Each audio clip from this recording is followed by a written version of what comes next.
Handa na ba kayo? Ngayon ay itapat ninyo sa gintong liwanag ang inyong mga sugatang palad upang kilalanin ito na kayo ay mga buhay na nilalang at pansamantalang panauhin lamang. Maligayang pagdating sa Devas. Kami ang aking kapatid. Hindi pa rin tumitigil ang pag-ulan ng abo. Sadyang malaki ang nagawa sa kapaligiran ng pagkawala ng mga brilyante. Amihan, ang iyong mga hadiah. Abisala Ashton yan. Kinagagalak kong makita kang muli. Gayon din ako aking mga hadiah. Siya nga pala si Tera, ang anak ni Danaya. Maaari ba kitang payakap, Tera? Oo naman po. Siya nga pala si Dea, isang nilalang na pinili ng sagisag ng... Brilyante ng hangin. Napalad ka, sapagkat ikaw ang pinili ng sagisag ng hangin. Mahalaga ang aming pakay kung kaya't narito kami sa Devas. Ang tanging paraan upang manumbalik ang buong kapangyarihan ng mga brilyante ay kung papaloob muli sa mga ito ang mga kambaldiwa. Mahal na Harong! Ako'y may mahalagang balita. Buhay si Mitena. Siya'y nakita ng ilan sa ating mga kawal. Mayroong isa pang suliranin. Nagnakaw ng sasakyang panghimpapawid si Pirena. Bakit? Saan sila tutungo? At anong balak gawin ng mga sangre?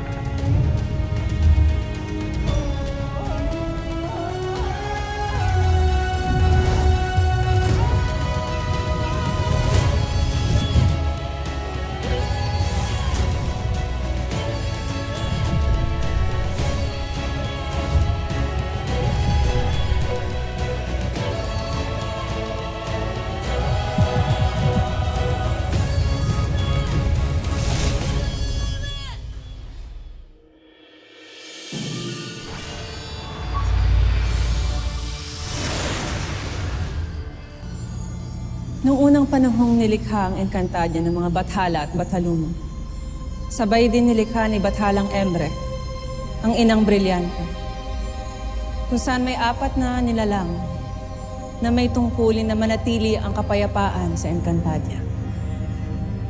Si Lavanea, ang unang kambaldiwa ng apoy. Si Erenea, ang unang kambaldiwa ng hangin. Si Celebes, ang unang kambaldiwa ng tubig.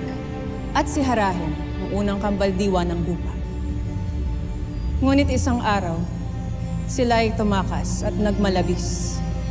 At bilang kaparusahan sa kanila ni Bathalang Emre, tinatapon ng mga dating kambaldiwa sa isang mahiwagang lugar sa Devas.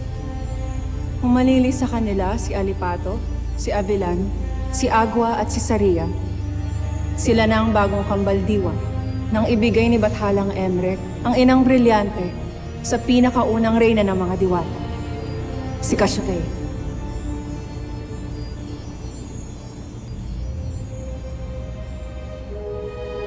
At upang magbalik ang dating kapangyarihan ng mga brilyante, kinailangang himukin ng mga unang kambaldiwa na muling pumaloob sa kanila. Nararamdaman ko na sa tagal ng panahon ay sila'y nagbago at natuto na.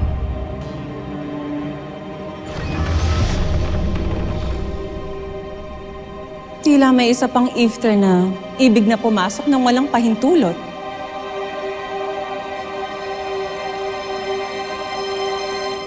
Wantok?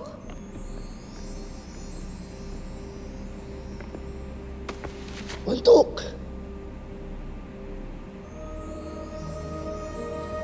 Abisala, Hara Perena, at Sangre Framara.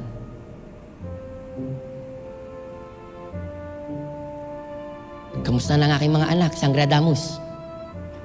Si Wantok. Ang ada nila Mantok at Tukman.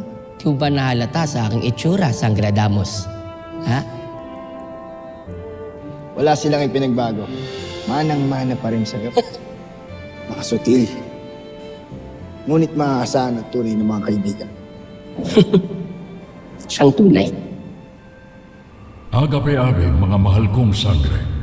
Ngunit may panahon upang muli ninyong makasama ang inyong mga mahal sa buhay. Wantok, may dahilan kaya kita pinapunta rito sa bulwagan. Kayong lahat, kayong 8, ay inaatasan ko bilang mga tagapagpalaya na tutungo sa pigitan ng mga kambaldiwa upang sila ay palayain.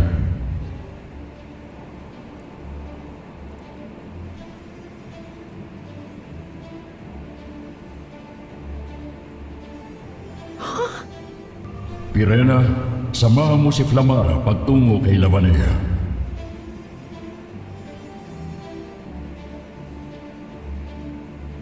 Amihan, gabayan mo si Dea sa pagtungo kay Erenea.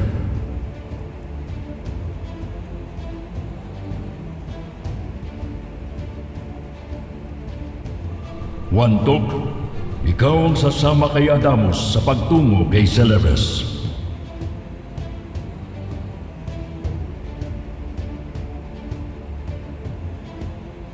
Terra, si Esnad naman ang makakasama mo pagtungo kay Harahen.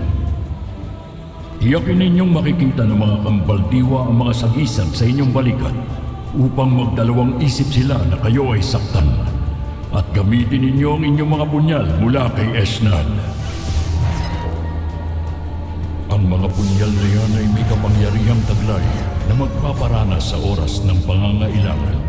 At yan ang aking handog na sana'y inyong magamit sa pagsugod sa mga kambaldiwa.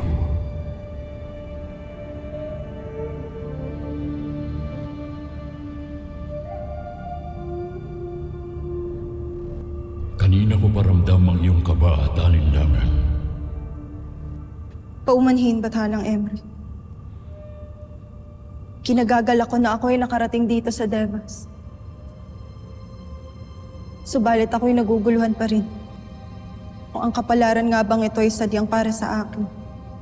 Nais kong maibalik ang kapayapaan at kaayusan sa Encantadia.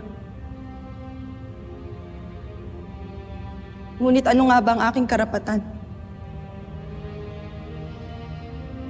Ako ay galing sa lahi ng mga kalaban.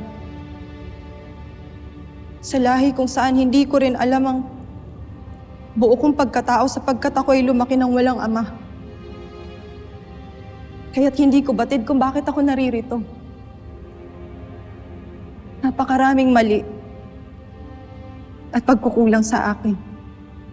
Dea, lahat ng lahi sa Encantadia ay aking likha. Lagi mo ring pakatatandaan, hindi ka kulangan o kabawasan sa iyong sarili kung hindi mo man nakilala ang iyong ama. Hanggat buo ang puso at kabutihan mo, ikaw rin ay mananatiling buo. Kung hindi pa rin malinaw sa iyo, ako nang nag-iwika. Natatangi ka, Dea. Tulad nila, ikaw ang pinili ng sagisag. Kaya't walang duda na ito ang iyong tadhana. Isang tadhana na sana'y yakapin mo ng buong loob, buong tapang at buong pagmamahal. Sapagkat ipinapangako ko sa iyo, ang tadhanang ito ay yakap rin pabalik sa iyo.